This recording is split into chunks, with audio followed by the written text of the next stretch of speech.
Alors, nous avons le plaisir ce soir de recevoir Stéphane Habib, que je remercie de venir faire cette conversation, avoir cette conversation avec nous.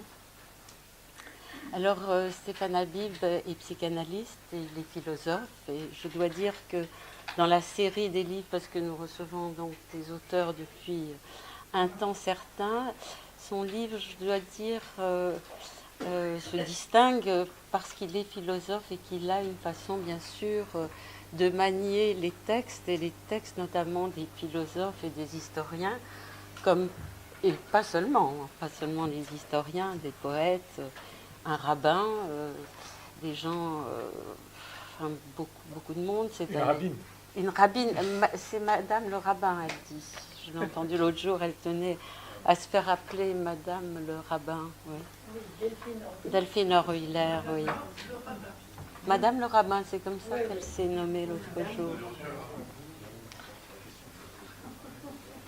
Alors, ce que j'avais envie de dire pour commencer peut-être à Stéphane, c'est qu'effectivement, son livre se distingue, bien sûr. Les analystes ne sont pas sans avoir été attentifs quand même à toutes les questions. Freud nous l'a bien enseigné autour de la question du malaise. On sait bien que le monde l'a toujours intéressé, qu'à côté de la clinique, il y avait toujours tous ces textes qu'on connaît. Je ne vais pas vous les citer, vous les connaissez tous. Certainement, mais j'ai trouvé que le travail de Stéphane Habib se distingue vraiment de tout ce que j'ai pu voir autour de ces questions. Peut-être parce que justement, et vous le précisez bien sûr vous-même, vous ne plaquez pas les concepts psychanalytiques et la théorie psychanalytique sur ces événements. Alors, ça fait que effectivement, Stéphane Habib a une façon extrêmement habile de travailler plutôt à partir, je dirais, d'historiens, de philosophes, de poètes. Enfin, beaucoup, il est accompagné de beaucoup de monde et pas n'importe lesquels. Bien sûr, on entend bien que vous avez été formé par Derrida, que vous avez travaillé avec René Major, enfin, et vous nous parlez d'historiens dont qui nous renvoie à notre ignorance et souvent à ce que malheureusement les psychanalystes, effectivement, peut-être parce qu'on ne peut pas tout faire, manquent effectivement de connaissance des textes qui soient, des textes d'historiens notamment. Alors je voulais, c'est un livre troublant vraiment.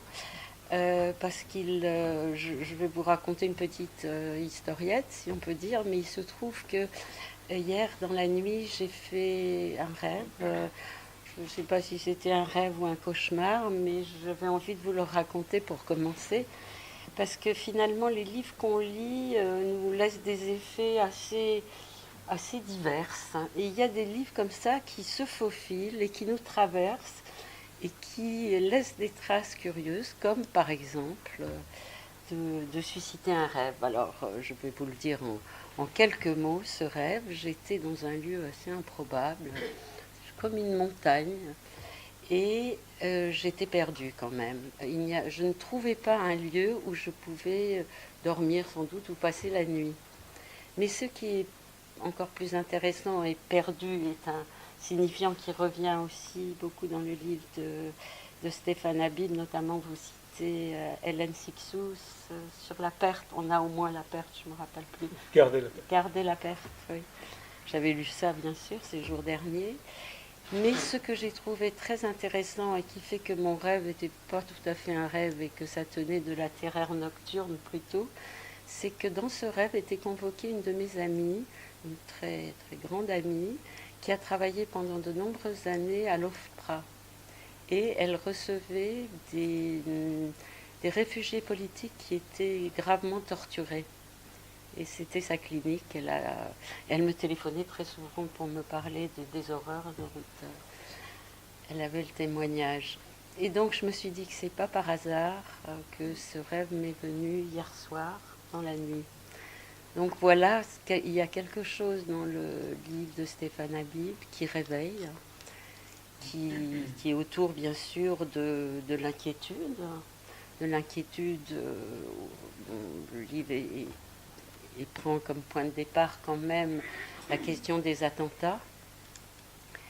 Et bien sûr, il semblerait que ça paraît évident qu'il y a une indigence de la pensée politique et de la théorie politique, et que Stéphane Habib a voulu se frotter à ça et se confronter à un travail sur la théorie politique qui puisse ouvrir à une pensée aujourd'hui qui est en rapport avec, on peut dire, un trauma qui s'est produit et qui continue encore à avoir ses effets et qui n'est pas fini, si on peut dire. On est dans l'événement. C'est très important, ça. J'en parlerai tout à l'heure. Oui, bien sûr. Vous pouvez m'interrompre. Hein, c'est bon pas. Vous pouvez m'interrompre. Bon, je voulais peut-être donner un peu une idée quand même du livre, et l'essentiel c'est de vous passer la parole. Alors, je voulais rappeler quand même une phrase, parce que ce livre est à la fois très érudit et par moments nous dépasse par vos références qu'on n'a pas tous, mais en même temps il y a un souffle, et c'est très... On sent l'urgence dans laquelle vous êtes pris pour attraper ces questions et les questionner, hein, parce que c'est la question très talmudique d'ailleurs, du questionnement un peu à l'infini. Mais parmi les références, et je pense que c'est vraiment ce qui fait la force du livre, c'est une phrase de poète, bien sûr. C'est Paul Celan qui dit « Le monde est parti » ou « Le monde s'est effondré. Il faut que je dois le porter. Il faut que je le porte. » Il y a deux manières de formulation. Il faut que je le porte, cette histoire de porter le monde est vraiment très, très, très forte. Et il y a aussi autre chose, et je vais vous dire les choses telles qu'elles se sont présentées dans le groupe de préparation. Imaginez-vous, notre naïveté, c'est qu'à la première lecture de votre livre, il y a eu comme des réticences qui étaient plutôt de l'ordre j'allais dire, de la résistance. Hein. Et ça a porté sur le fait, mais est-ce que c'est un livre de psychanalyse ? Est-ce que c'est vraiment un livre de psychanalyse ? Bien sûr, pris par le discours philosophique et votre façon d'argumenter, la question s'est posée, mais très vite, on l'a balayé et on s'est rendu compte qu'est-ce qui faisait résistance dans le livre pour nous. Alors, j'avais commencé par dire que Stéphane Habib dit qu'il y a vraiment une articulation psychanalyse et politique qui est très grande. Vous dites qu'il y a une... du coup, le mot m'échappe. Une synonymie entre psychanalyse et philosophie. Et alors ça, c'est très frappant. Et politique, qu'est-ce que j'ai dit ? Philosophie. Oui, politique, oui, je voulais dire politique. Et ça, vous le faites très, très habilement. C'est évident parce que finalement, je me suis rendu compte que la plupart des signifiants ou des notions dont il est question dans ce livre ont une résonance clinique. Pour n'en prendre que quelques-uns, bon, le porter, bien sûr, il en est question dans l'analyse, mais il est question dans ce livre de la survie des corps parlants. Et ça, forcément, c'est encore quelque chose que vous travaillez avec le sujet parlant, enfin, ce qui se dit en psychanalyse. Il y a ensuite l'indécidable aussi.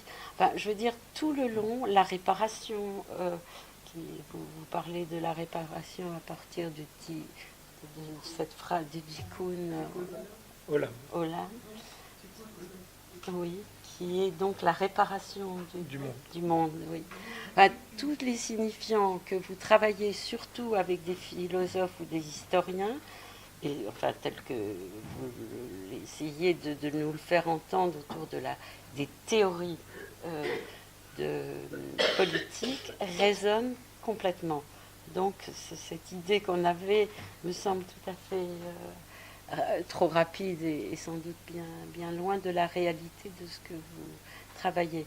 Alors, vous parlez dans ce livre, au début, vous faites une critique du travail de Carl Schmitt, qui est l'articulation principale du début de votre texte pour montrer à quel point notre ère est schmittienne, dites-vous. Et on connaît Carl Schmitt, mais tous nous n'avions pas idée à quel point sa théorie conduit à des choses dont vous dites finalement qu'elles sont pas loin de Daesh, qu'elles conduisent à des choses comme ça, puisque sa théorie et qu'au fond, le critère du politique est la question de l'ami-ennemi, l'ennemi étant bien sûr l'autre, l'étranger.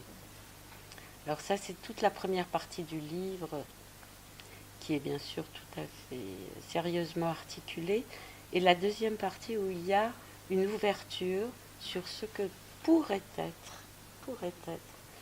Et il y a beaucoup de peut-être dans votre livre et de précautions sur ce qu'on pourrait envisager, comment peut-on concevoir quelque chose qui tienne, qui soit pensable d'une théorie politique qui fasse place au sujet, d'une certaine manière. Et vous avez un chapitre aussi passionnant sur l'écriture. Et voilà. Et à la fin, sur la fraternité.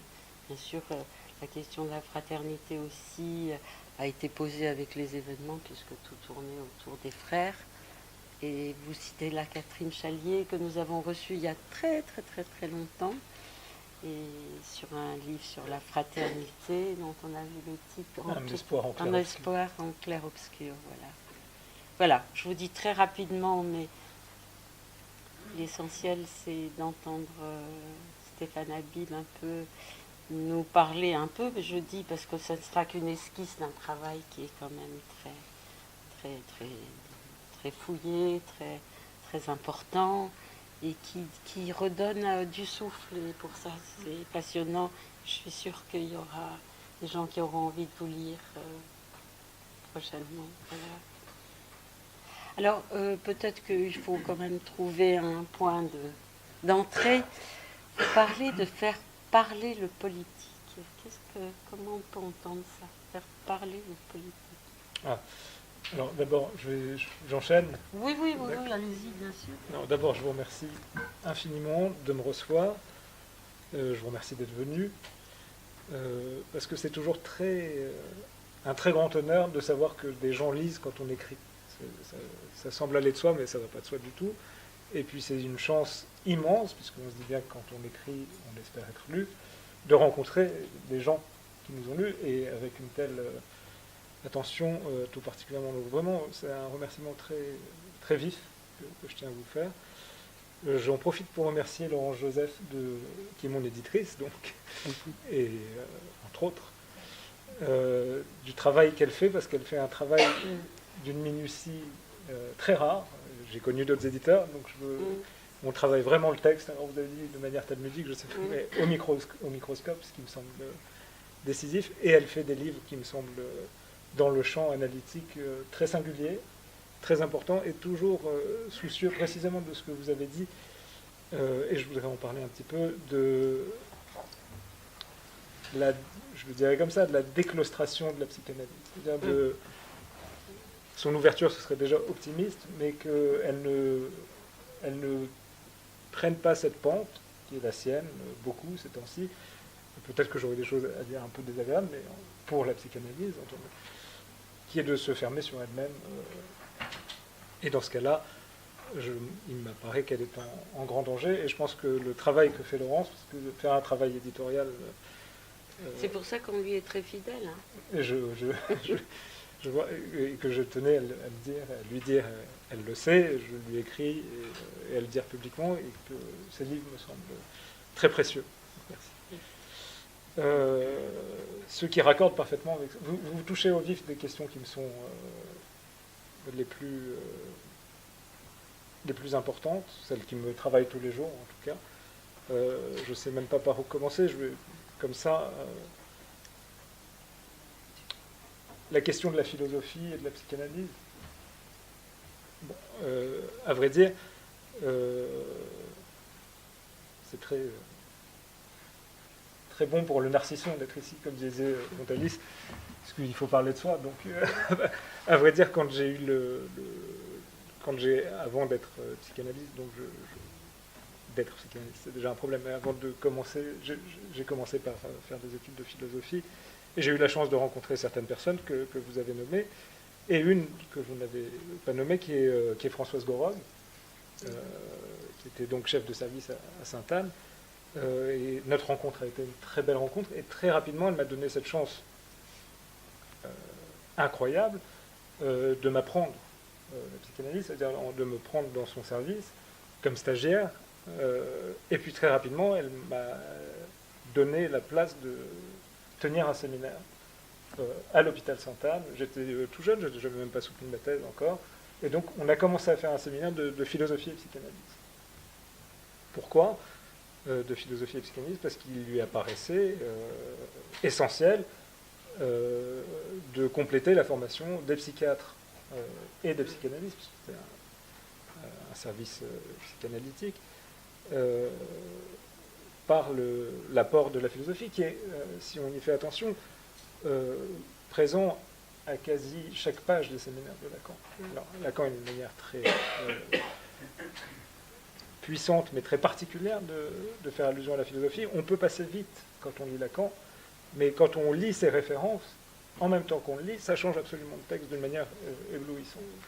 Et donc on a commencé à faire un séminaire à Sainte-Anne. C'était il y a très longtemps, c'était les premières années du séminaire, ça devait être en 2002. J'ai commencé à faire ce séminaire dans le service, et ensuite on a continué longtemps, puis j'ai rencontré René Major. Oui, j'ai oublié de rappeler les hautes études. Donc René Major était, que vous connaissez sans doute tous, René Major avait bien avant ces années-là créé ce mouvement qui s'appelait Confrontation. Confrontation visait à faire se rencontrer, non seulement à une époque où c'était pas si facile que ça, des psychanalystes de toutes les écoles, mais encore de les faire se confronter aux sciences affines, comme disait Lacan. Et donc il y a eu comme ça des soirées extraordinaires où on voyait Derrida qui parlait avec les psychanalystes, ou Lacou, Nancy. Il y a eu énormément de soirées comme ça très importantes. Il y a des archives, il y a des publications. On peut encore trouver les numéros de confrontation quand on se débrouille bien. Tout ça pour vous dire que ce travail, au fond, entre philosophie et psychanalyse, pour moi, il va de soi. En fait, c'est plus qu'il me semble absolument nécessaire. Ouais. C'est pas seulement la psychanalyse, la philosophie, mais vous disiez, il y a beaucoup d'historiens, de poètes, mais c'est vrai et chez Freud et chez Lacan. Le risque, c'est de perdre ça. Le risque, c'est d'arrêter de faire attention à ça et de laisser la psychanalyse monologuer, en fait, d'une manière presque autistique parfois. Et il faut la faire, il faut la faire respirer. Une manière de la faire respirer, c'est de la frotter au texte, parce que moi, ça m'a beaucoup intéressé, ce que vous avez dit, la réaction du comité de lecture, qui était une réaction de résistance, vous disiez. C'est pour moi une résistance très légère, parce que je suis là et qu'on parle, mais je crois que c'est un symptôme de la psychanalyse aujourd'hui. Un symptôme que je considère comme un symptôme très grave, en vérité, de ne plus vouloir, de ne plus savoir peut-être, discuter avec les sciences humaines en général. Il faut prendre la mesure de ça, je crois qu'il faut la prendre pour de nombreuses raisons. Il y a une raison qui est très importante, qui est de savoir ce que va devenir la psychanalyse. Il faut savoir, comme moi j'ai la chance d'être dans plusieurs milieux à la fois, il faut savoir qu'aujourd'hui, dans le champ des sciences humaines, hors psychanalyse, ça veut dire chez les historiens, chez les philosophes, c'est vrai chez les littéraires, chez les linguistes, j'en passe. la psychanalyse n'existe plus. Elle n'existe plus. C'est pas qu'elle existe un petit peu, c'est qu'elle n'est plus du tout une référence. Mais ce qui est grave. Mais je crois qu'il faut être capable aujourd'hui de diagnostiquer la chose et de comprendre pourquoi. Et je ne crois pas que ce soit tellement la faute des sciences affines, en fait. Je crois que c'est beaucoup la faute de la psychanalyse qui, à un moment, je ne saurais pas dater, ne s'est plus beaucoup intéressée à ce qui s'est passé autour d'elle, sur le plan des idées. D'une part, sur le plan des idées. Et pour ça, René Major a été quelqu'un, et est quelqu'un de très important, parce qu'après Confrontation, il a fondé donc l'Institut des hautes études en psychanalyse, qui propose des séminaires, donc, qui sont tous des séminaires qui sont psychanalyse et quelque chose. Psychanalyse et littérature, psychanalyse et philosophie. Et à l'ENS quand même, dans un lieu justement. Exactement. Alors la force politique de l'affaire, et il faut savoir, si on parle quelque chose de politique. Si on parle de René Major, c'est que son travail, depuis le début jusqu'à aujourd'hui, a été axé sur le rapport entre psychanalyse et politique. Oui. Mais la force politique de l'Institut des hautes études en psychanalyse, ça a été une chose très importante de n'avoir pas de lieu. Normal Sup était un des lieux de l'IHEP. Mais il y a des séminaires de l'IHEP partout. Il y a des séminaires de l'IHEP qui sont tenus à l'EHESS. Il y en a, Hélène Sixou tient un séminaire qui est aussi au nom de l'IHEP, qui est à la maison Heine. Donc, il y en a à l'étranger, etc. Donc, et ça, je crois que c'est très très important parce que ça participe de ce que j'étais en train d'essayer de dire, de l'ouverture de la psychanalyse, c'est-à-dire de s'installer dans des lieux, et dans des lieux qui sont propres aux sciences, aux autres sciences humaines. Et du coup, c'est non seulement de faire ce discours qui s'ouvre, mais en plus de s'y implanter. Et ça, c'est très important.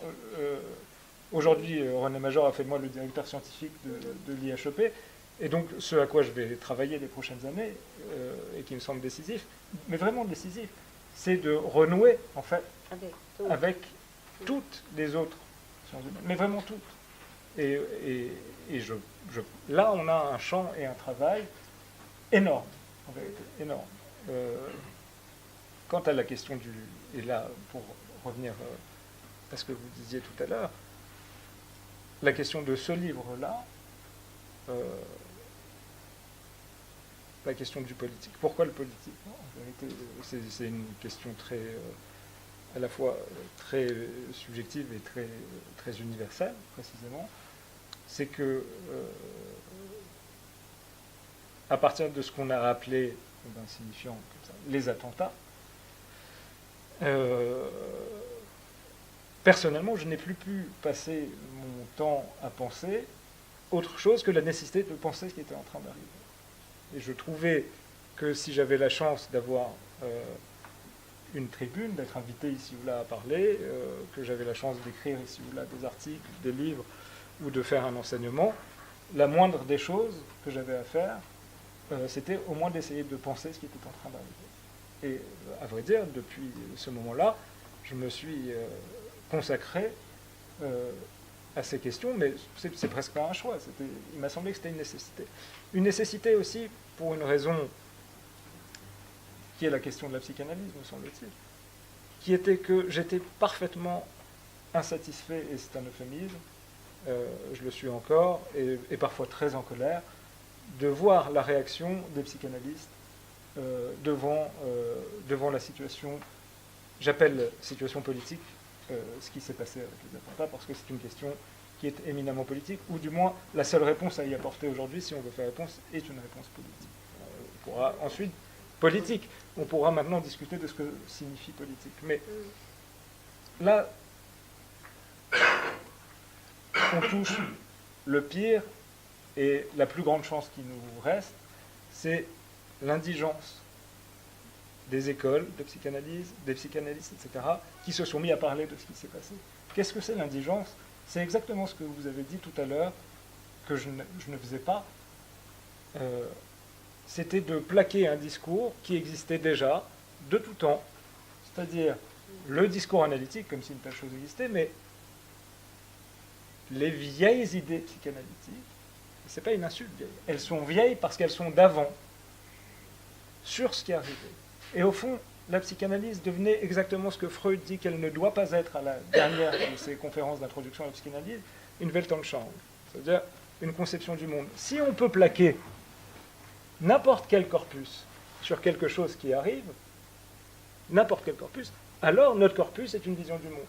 Quelque chose entre la doctrine, l'idéologie ou la religion.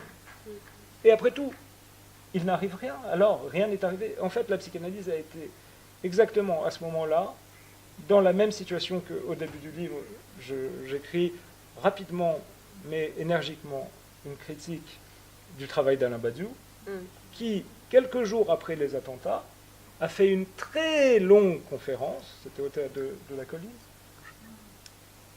qui est devenu un livre, et j'ai été effaré, parce que quand je dis quelques jours après, c'est quelques jours après, c'est 3 ou 4 jours après, et au cours de cette conférence, il a tranquillement, ce que j'appelle tranquille, c'est ça, proposé une élucidation intégrale, je cite, de ce qui était arrivé.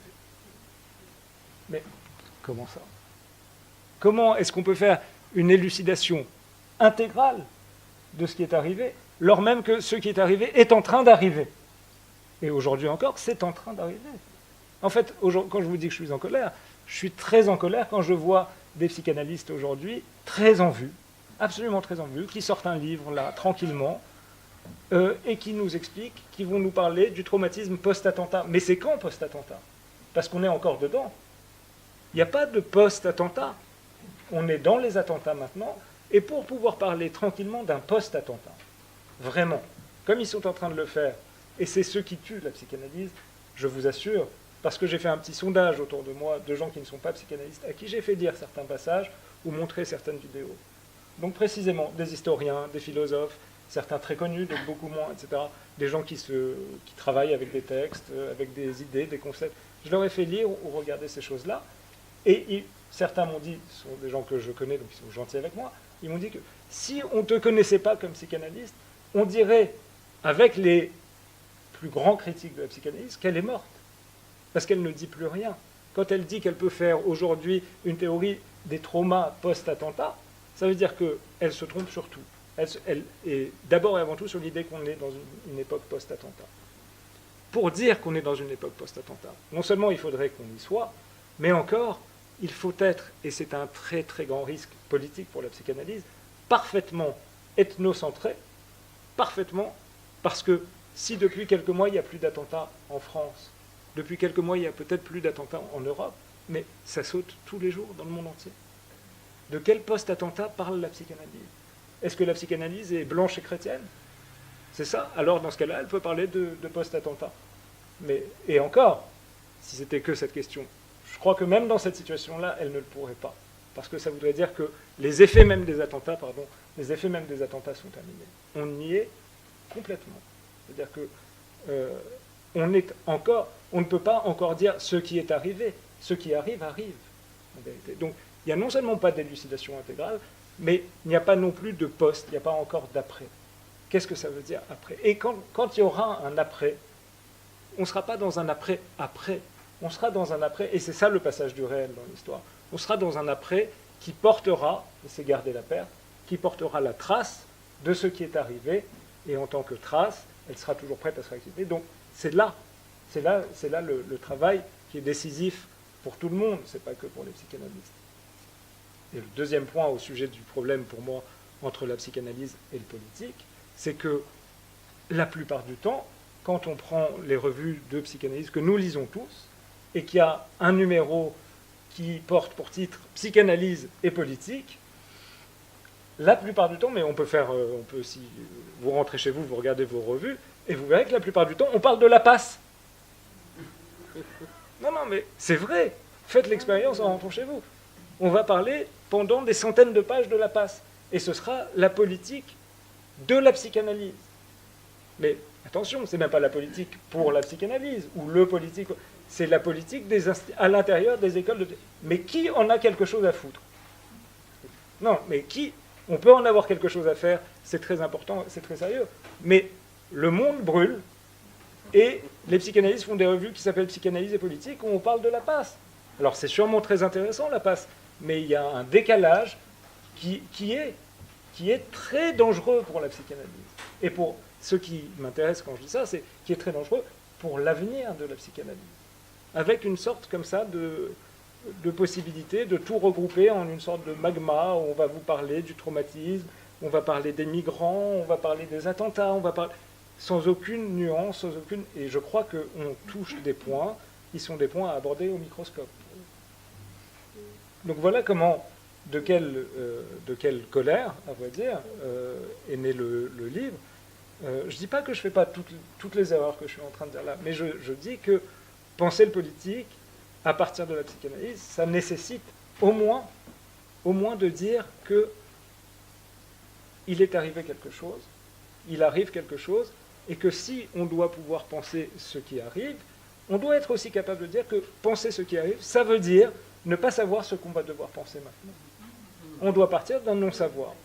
Et on doit accepter, c'est une position d'ultra-modestie peut-être, ce avec quoi beaucoup de psychanalystes ont du mal, de ne pas savoir.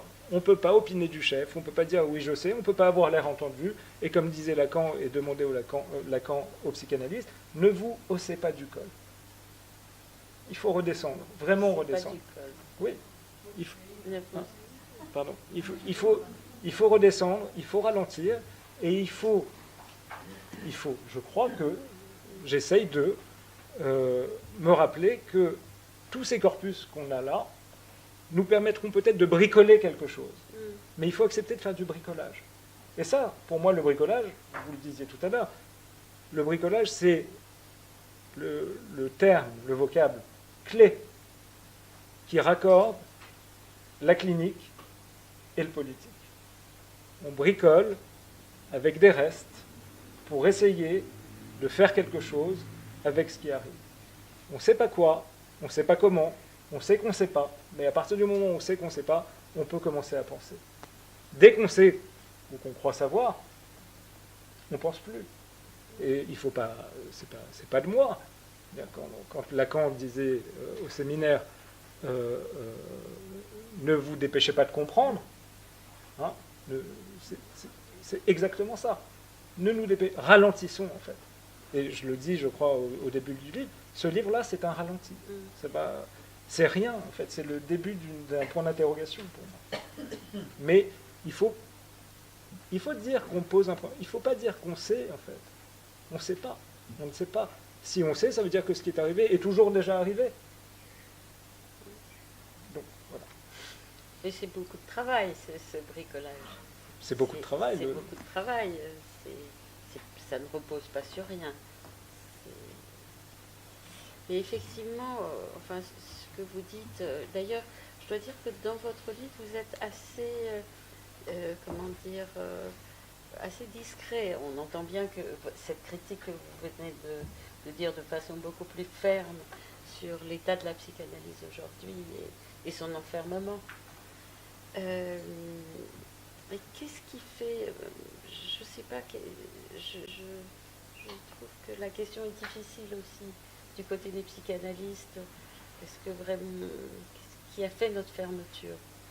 Est-ce que c'est seulement le fait que, effectivement, on bricole trop nos propres affaires politiques autour de la passe ou d'autres choses, ou les nœuds, des points précis de la théorie? Je ne sais pas s'il n'y a que ça. Il y a aussi quand même l'état de notre civilisation qui fait que la parole analytique, quoi qu'il en soit, est plus difficile à faire entendre. Mais donc il faut trouver sans doute des moyens bien sûr. de traverser le mur. En fait, la parole analytique est difficile à faire entendre si on n'est pas prêt à la moduler de telle sorte qu'elle puisse se faire entendre. Moi, je ne crois pas que la parole analytique soit difficile à faire entendre. Je ne crois pas que la philosophie soit extrêmement compliquée. Je crois simplement qu'il faut être prêt à faire certains efforts. Ça ne veut pas dire en réduire le niveau, il faut être prêt à réfléchir. Vous dites que ma critique est plus discrète dans le livre, c'est vrai, mais pour une raison... Vous n'êtes pas dans l'attaque, c'est pas le propos. Oui, mais parce qu'un livre, c'est une question stratégique, en fait. Je ne savais pas que je serais filmé, je ne sais pas où ce sera diffusé. Mais quand je parle avec des psychanalystes de la Sur psychanalyse, Internet. bon, on fera peut-être un montage, mais quand je parle de psychanalyse avec des psychanalystes, je peux être aussi virulent que je pense devoir l'être, parce qu'on parle en vue de la psychanalyse.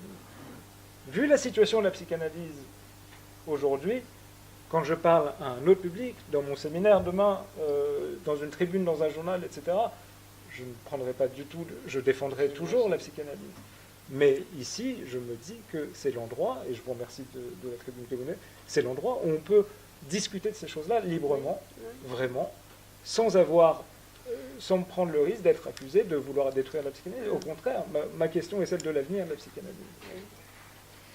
Effectivement, tel que vous le dites, je veux bien, parce qu'il y a eu des moments où on a tenu ce genre de discours, où on jetait le bébé, l'eau du bain. Surtout pas. À l'hôpital, j'ai travaillé à l'hôpital, on me disait, bon, écoute, la psychanalyse c'est bien, mais maintenant il faut voir autre chose, enfin comme si c'était un gadget qu'il fallait maintenant mettre un peu au rencard. Alors donc, je dis le contraire, je préfère ça, alors que là, je dis tout le contraire. Pas trop qu'on dise que c'est mort. Mais non, attends, j'espère que je me suis bien fait entendre. Non, mais je dis tout le contraire. Je dis comment on va faire. Voilà. Oui, ça c'est important. Et je trouve que votre livre, justement, nous conduit à nous poser, même sans que vous ayez à tenir ce discours plus virulent, nous pousse à l'ouverture. Et c'est ça que j'ai trouvé passionnant. Par exemple, je me suis sentie totalement inculte, ne connaissant pas vraiment les théories de Carl Schmitt, n'ayant pas lu Patrick Boucheron que vous citez, des tas de gens que vous citez, donc on aurait dû s'y intéresser. Je trouve que justement, vous nous poussez. Et ça, c'est ça qui peut nous aider peut-être à sortir de notre bulle, au lieu de lire effectivement tout ce qui s'écrit sur le nœud, la passe et compagnie. Non, mais je ne dis pas l'un ou l'autre. Il faut tout lire, il faut travailler horriblement. Non, mais vous savez, je me souviens très bien que... Vous vous souvenez tous d'Annie Stern, évidemment. Oui, monsieur. Elle a eu le prix Oedipe. On décerne un prix. Et Annie Stern, je me souviens, quand on l'avait reçue justement à Sainte-Anne avec Françoise Baroque, elle avait fondé, avant que je n'arrive à Sainte-Anne, quelque chose qui s'appelait Corella. Et on recevait un auteur le lundi, entre midi et 2, comme vous le faites là, avec lequel on discutait d'un livre qui venait de publier, d'un article, etc. Des auteurs de tous horizons, philosophes, écrivains, architectes, c'était toujours une très grande... Quand Annie Stern est venue pour ce qui était devenu le livre Le savoir déporté. Oui, c'est pour celui-là qu'elle a eu le prix Oedipe. Un très très beau livre, il y a un recueil de ses textes. Oui, on l'a lu. Très très beau livre. Et il y a une note dedans, alors je crois que c'est une note de bas de page, qui m'avait beaucoup touché à l'époque, dans laquelle elle disait « Les psychanalystes doivent travailler beaucoup, plus que les autres, jour et nuit, tout lire, tout savoir, tout comprendre, s'intéresser à tout. » Mais c'est une exigence hyper radicale, mais je crois que quand on est psychanalyste, en tout cas, je trouve que écouter des patients toute la journée, ça ouvre une curiosité abyssale. C'est pour ça que je dis que la retraite des psychanalystes, c'est pas vraiment... bien sûr. Et du coup, si on fait la théorie analytique à partir de la clinique, si j'ai bien compris Freud, c'est comme ça que ça marche, alors on doit faire la théorie analytique avec ce qu'on entend toute la journée. On ne peut pas filtrer ce qu'on entend en fonction de nos intérêts propres. On entend des gens qui nous parlent de telle et telle chose. Si on a la chance de pouvoir y accéder, allons-y. Et construisons de la théorie à partir de la matière brute qu'on reçoit. Et si on était capable de faire ça, on ne serait pas à côté sur le plan politique. Aujourd'hui, il faut savoir comment on est perçu dans le monde. On est la plupart du temps perçu parce que les représentants, qui ne représentent qu'eux-mêmes, mais qui sont considérés comme des représentants de la psychanalyse, qui sont dans les médias, etc., prennent par exemple souvent des positions aujourd'hui ultra-réactionnaires. Mais une psychanalyse réactionnaire, c'est un oxymoron. C'est un oxymoron. insupportable quand on est psychanalyste d'entendre un type, et après on sait qu'on va dire les psychanalystes pensent ça, les psychanalystes pensent le déclin de la France, le déclin du père, le déclin du déclin. Mais non, les psychanalystes ne peuvent pas penser comme ça. Les psychanalystes doivent penser avec ce qui est. Ils doivent penser avec ce qui... C'est pour ça que, quand vous disiez tout à l'heure, j'ai parlé de quasi-synonymie entre psychanalyse et politique. Oui. C'est très simple, cette idée. C'est quoi la quasi-synonymie? J'ai dit quasi parce que... Synonymie. Pourquoi sont quasiment des synonymes? Parce que le politique et la psychanalyse ont un point microscopique et immense en même temps qui est commun, c'est de n'avoir pas le choix de la matière avec laquelle ils opèrent. Vous êtes psychanalyste, vous acceptez de recevoir un patient, vous recevez un patient si vous êtes dans un cabinet. Je dis accepter. Si vous travaillez à l'hôpital ou en institution, vous n'avez ni à accepter ni à refuser, le patient est là avec les mots qu'il va vous dire. Vous n'allez pas choisir, en fait, si vous allez faire avec ou pas faire avec. Si vous êtes psychanalyste, vous faites avec ce qui vous tombe dessus. Eh bien, le politique, plus manifestement que jamais après les attentats, doit faire avec, quand je dis ça, doit faire avec la matière même. La matière, c'est quoi? La matière du politique, comme la matière du psychanalyste. C'est les corps en tant que corps parlant, en vérité. Et c'est là qu'il y a une synonymie réelle, il me semble, qui fait que une psychanalyse qui serait apolitique serait une absurdité. C'est pour ça aussi que je dis qu'il est temps pour les psychanalystes de ressaisir le politique. Ça ne veut pas dire qu'il faut dire, ça c'est pas, je dis le politique pour éviter qu'on croie que je suis en train de dire qu'un psychanalyste doit être de droite ou de gauche, macronien, hollandais, rien à faire, aucune importance, ça n'a aucun intérêt. En revanche, ça n'a aucun intérêt qu'un psychanalyste prenne la parole au nom de la psychanalyse pour dire qu'il est de droite ou de gauche. Ça, sur la question du politique, en revanche, qu'un psychanalyste se remette à penser le politique à partir de son travail, parce que, je ne sais pas si je l'ai écrit comme ça, mais si on fait attention à ce qui se passe toute la journée dans nos cabinets, ou dans nos institutions, ou dans nos hôpitaux, c'est que vous avez sur votre divan ce dont on se rengorge sans arrêt. Il y a beaucoup de mots avec lesquels il faut faire attention. Il y en a un qui est très en vogue, il y en a beaucoup qui sont très en vogue, qui est le lien social. Voilà. Mais si on fait... Lacan donne une définition très simple. C'est le discours. Très bien. C'est très utile, ça, cette définition.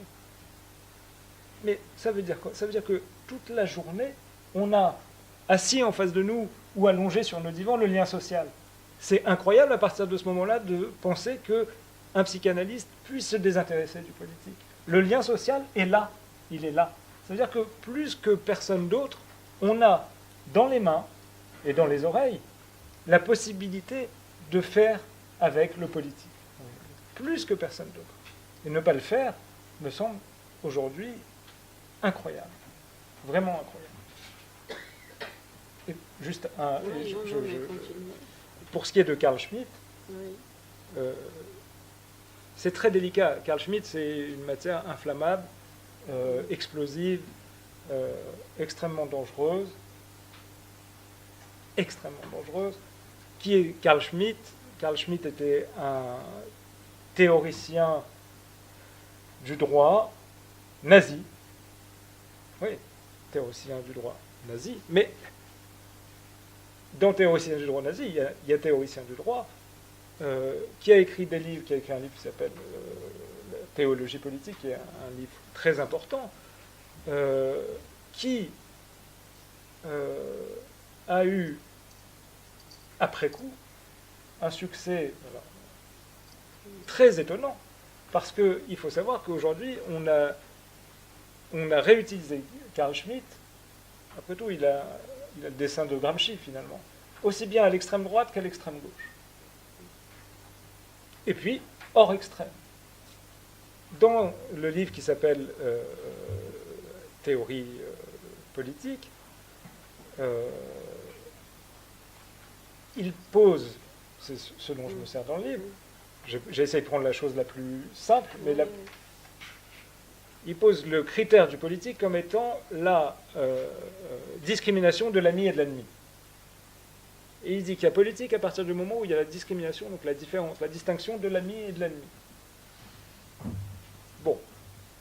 il se passe quelque chose d'incroyable dans le texte, c'est que la question de Schmitt, c'est jamais de savoir, très étrangement, ce que c'est que l'ami ou ce que c'est que l'ennemi. C'est-à-dire, qu'est-ce que l'amitié ou l'inimitié. D'ailleurs, l'opposition qu'il fait, elle est entre amitié, mais il ne le fait pas vraiment, et hostilité, on va dire.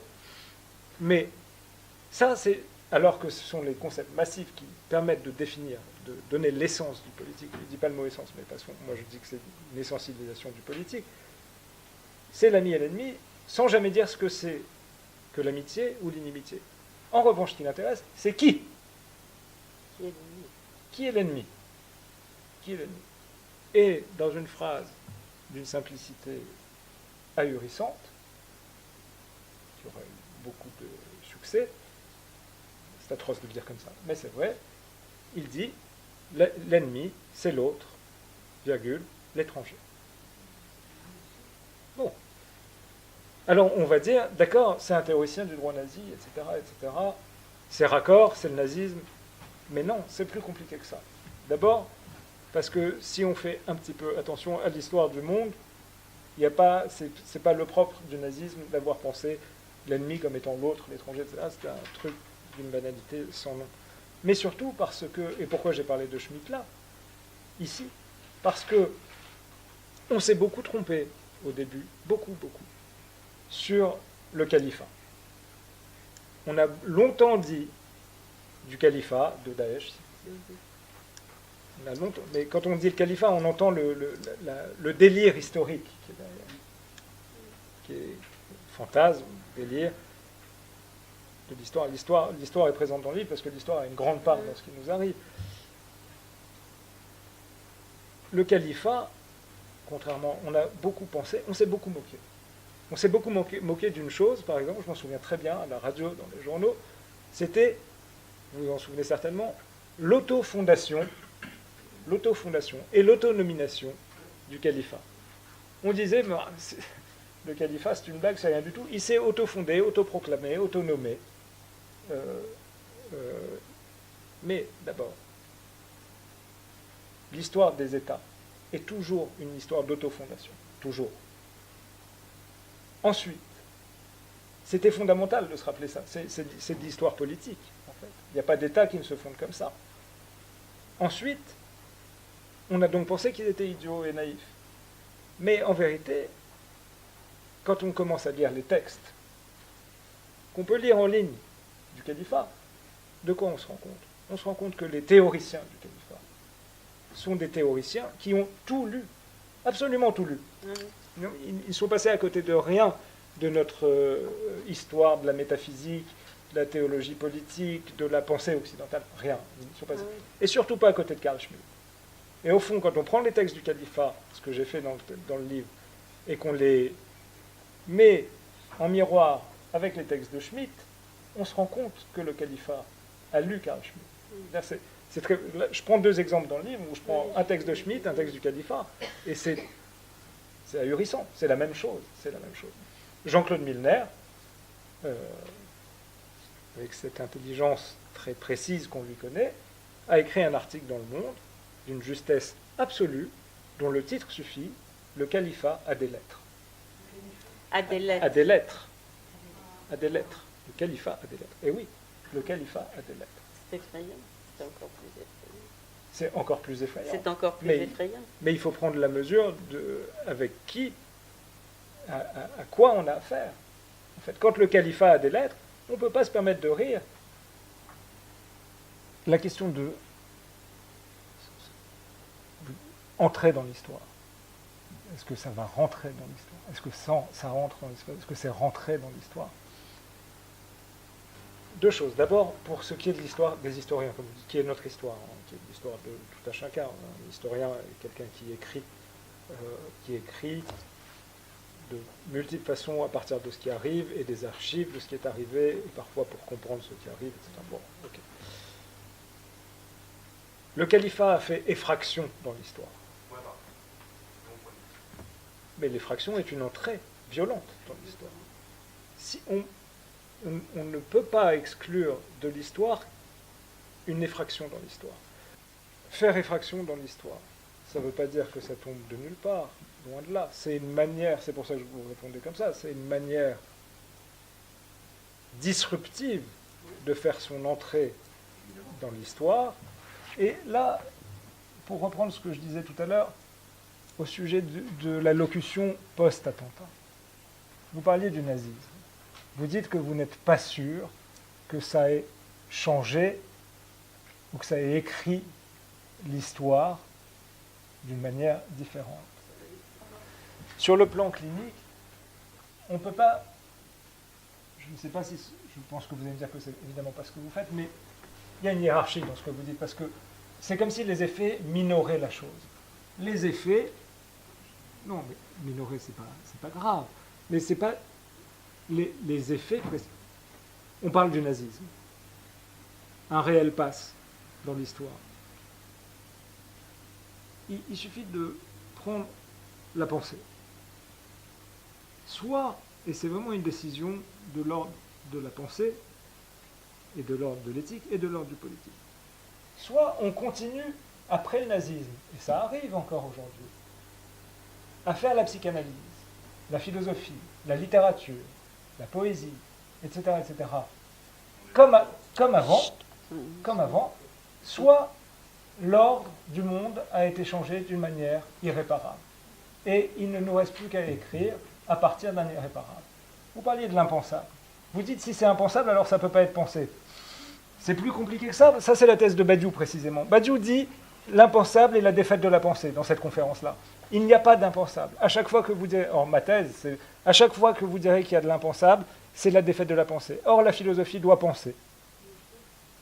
Non, pas d'accord du tout.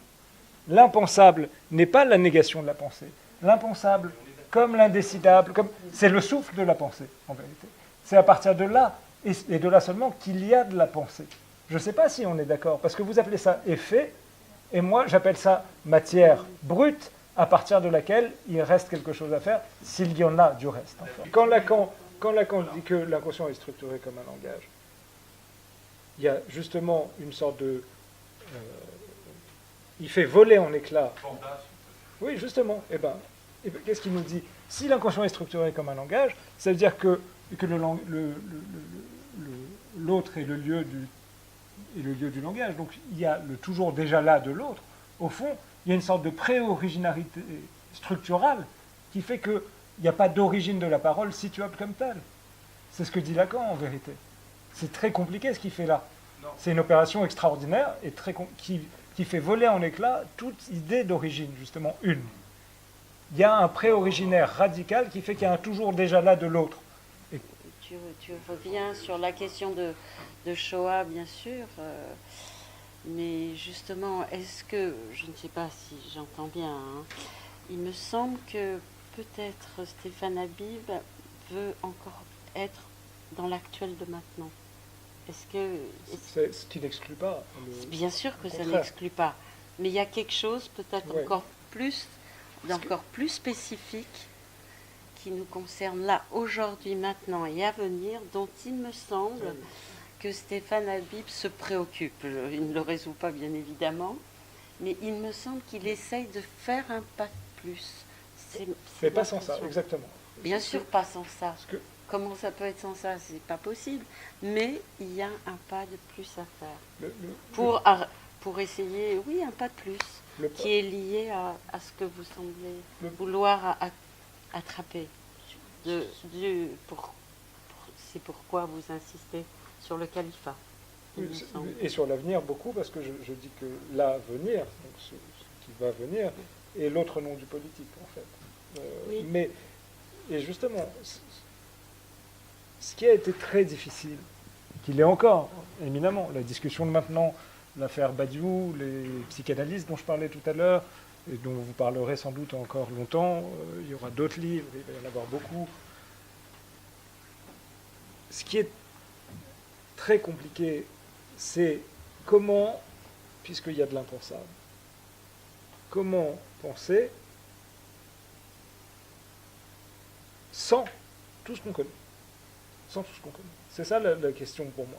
Ça ne veut pas dire qu'on fait table rase de tout ce qu'on connaît, c'est que j'ai en tête, qui est une petite boussole pour moi, magnifique, une phrase de Lacan dans l'éthique, dans laquelle il dit, évidemment je ne vais pas m'en souvenir par cœur, mais il dit, on ne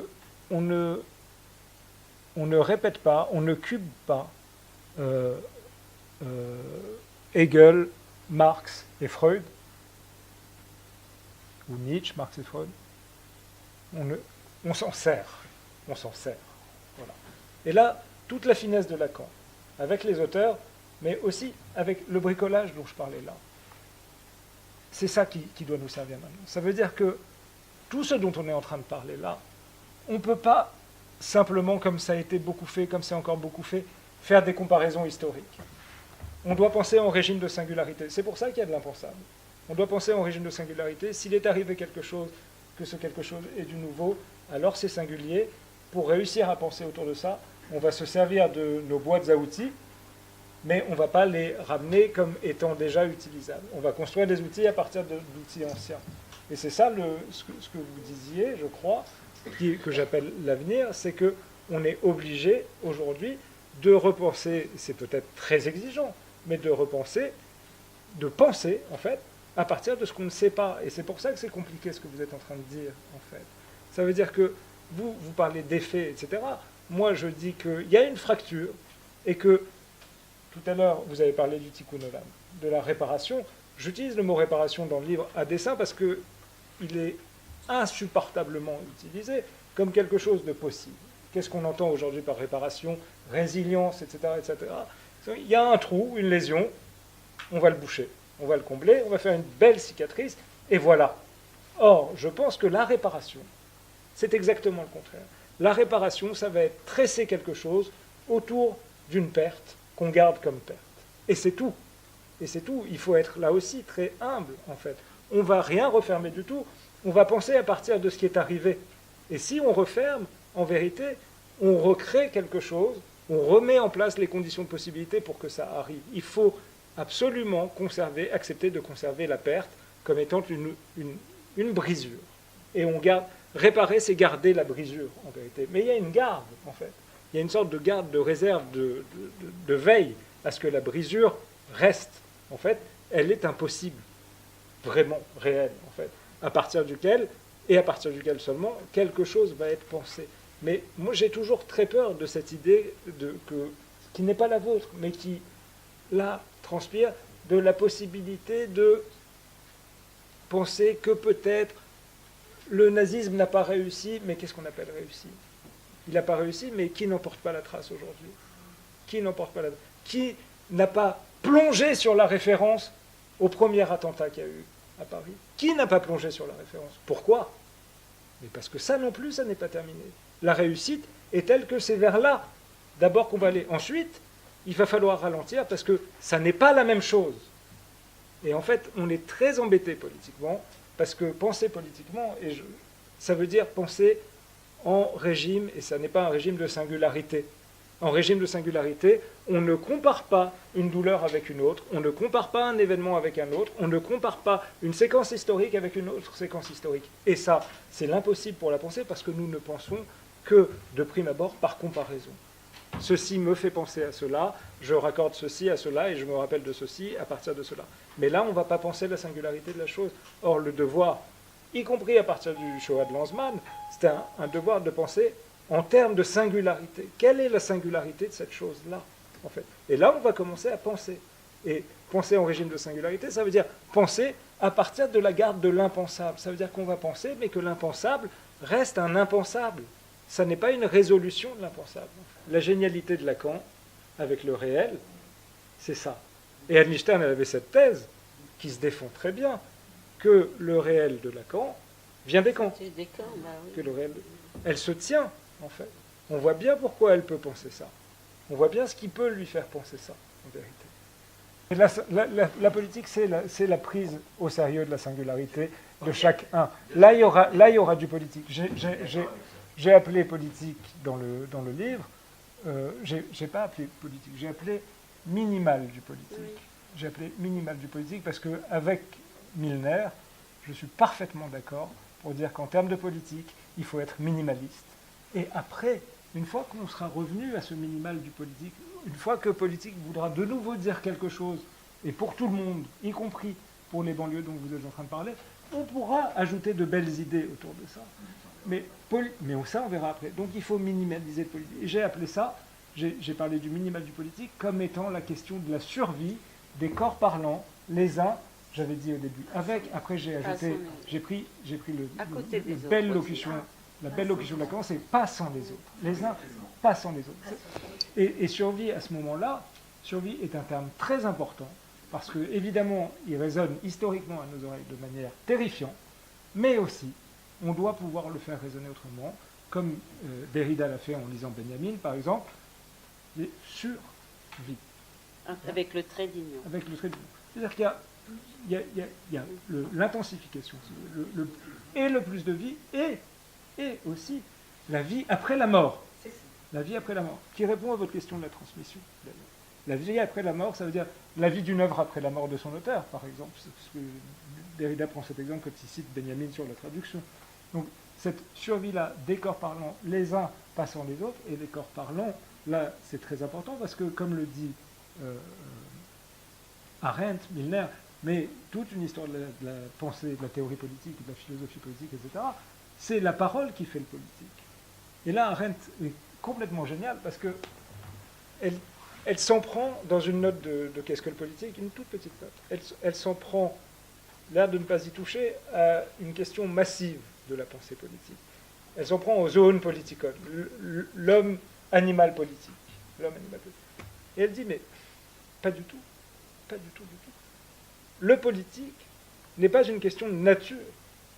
Ça n'est pas du tout, il n'y a pas de zone politicone. Il y a du zone politicone pour autant que l'homme est un sujet parlant.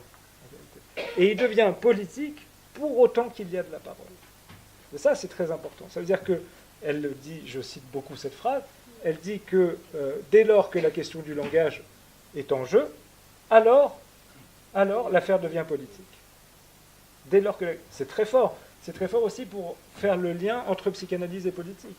Parce que dès lors que la question du langage est en jeu, l'affaire est politique. Mais la question du langage est en jeu depuis la préhistoire de la psychanalyse. Ça veut dire que c'est très, très important. Et pourquoi la parole? Et pourquoi le langage, etc. C'est pas arbitraire. Il se joue quelque chose, quand on dit ça, qui me semble très important pour la pensée du politique à venir aujourd'hui entre les corps parlants, c'est que pour qu'il y ait la possibilité de la parole, alors il faut l'écoute, on pourra en reparler, mais il faut de l'écart entre les uns et les autres. S'il n'y a pas un écart minimal entre les uns et les autres, il n'y a pas la place, la parole est ce qui fait le lien entre les uns et les autres. C'est pour ça que le discours, c'est le lien social. C'est évident. Eh bien, c'est très fort parce que ça appelle à entendre le politique comme une affaire d'écartement des uns avec les autres ou des uns passant les autres. Il faut conserver le minimal de cet écart-là. En fait, il faut conserver pourquoi je parle de singularité? Parce que cet écart, c'est la singularité. Ce livre, avant d'être un livre, était un séminaire. Évidemment, j'ai joué de la musique du mot, comme un. Il faut entendre ce que c'est que le comme un. En fait. Il faut faire comme un. Alors, il y a plusieurs manières de penser là, mais il y en a une qui est terrifiante, comme vous dites, qui est l'un de ce que Lacan appelle dans les tournis, je crois, l'unien. L'un de l'unien, qui est l'anagramme d'ennui. En fait. C'est-à-dire, mais c'est la fusion, en fait, la totalisation fusionnelle, et c'est pas du tout un hasard que la question de la communauté soit une question, communauté qui en arabe est Oumma, d'accord, qui est quand même le but du califat, c'est très important d'entendre ça, mais que aussi la question des communautarismes ait pris la place qu'elle a prise dans la question, dans le registre politique, comme le must, parfois, de la pensée politique, la question de la communauté. Il faut être très précis avec cette question de la communauté, parce qu'elle est, celle-là encore, tout à fait perverse. C'est-à-dire qu'elle peut vouloir dire tout et son contraire. J'ai envie de faire une coupure, là, et garder justement ce que vous venez de dire, qui me paraît important. Merci. Et je crois qu'on va laisser travailler ça, effectivement. Merci beaucoup. Merci à vous.